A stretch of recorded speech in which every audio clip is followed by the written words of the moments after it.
Telugu Desam party ఎట్టకేలకు Kakinada city నియోజకవర్గ అభ్యర్థి పేరును ప్రకటించింది.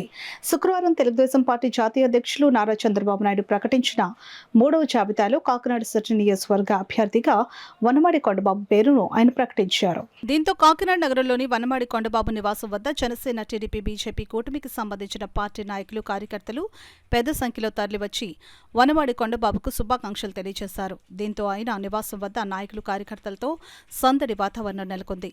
ఈ సందర్భంగా మాజీ ఎమ్మెల్యే వనమాడి కొండబాబు మాట్లాడుతూ తనపై నమ్మకంతో తనకు టికెట్ కేటాయించినందుకు పార్టీ జాతీయ అధ్యక్షులు నారా చంద్రబాబు నాయుడు, జాతీయ కార్యదర్శి నారా లోకేష్, జనసేన అధినేత పవన్ కళ్యాణ్, బీజేపీ నాయకులకు ప్రత్యేక కృతజ్ఞతలు తెలిపారు.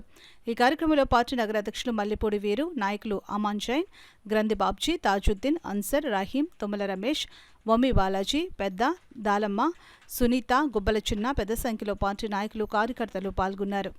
అనుభవం నాయకుడు ముఖ్యమంత్రి నారా చంద్రబాబు నాయుడు గారు అదేవిధంగా ఈ రాష్ట్రాన్ని అన్ని విధాలు అభివృద్ధి చేసుకోవాలి, ఈ రాష్ట్రానికి ప్రజలకి అండగా ఉండాలని పవన్ కళ్యాణ్ గారు 2 కలయికలతో పక్కన బీజేపీ కూడా కలవడం జరిగింది.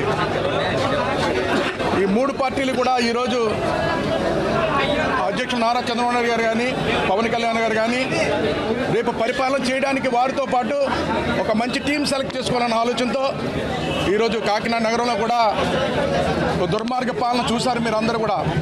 చంద్రశేఖర్ రెడ్డి పరిపాలన అభివృద్ధి పక్కన పెట్టి ఆయన సొంత ప్రయోజనాల కోసమే తన కష్టపడ్డాడు తప్ప ప్రజల కోసం పనిచేయలేదు.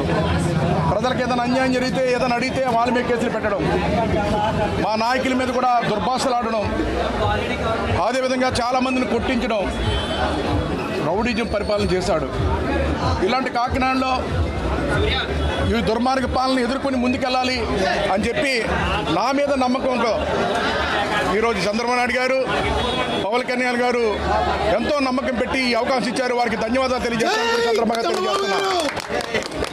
మీ ఆశయాలు, ఆలోచన విధానాలు ఈ కొండబాబు ఎన్నుంటూ నెరవేరుస్తూ మీ అడుగుజాడుగులో నడుస్తాడని ఈ సందర్భంగా తెలియజేసుకుంటూ మరొకసారి నారా చంద్రబాబు నాయుడు గారికి, పవన్ కళ్యాణ్ గారికి, అదేవిధంగా బీజేపీ కూటమి వారికి కూడా నా ధన్యవాదాలు తెలియజేసుకుంటున్నాను.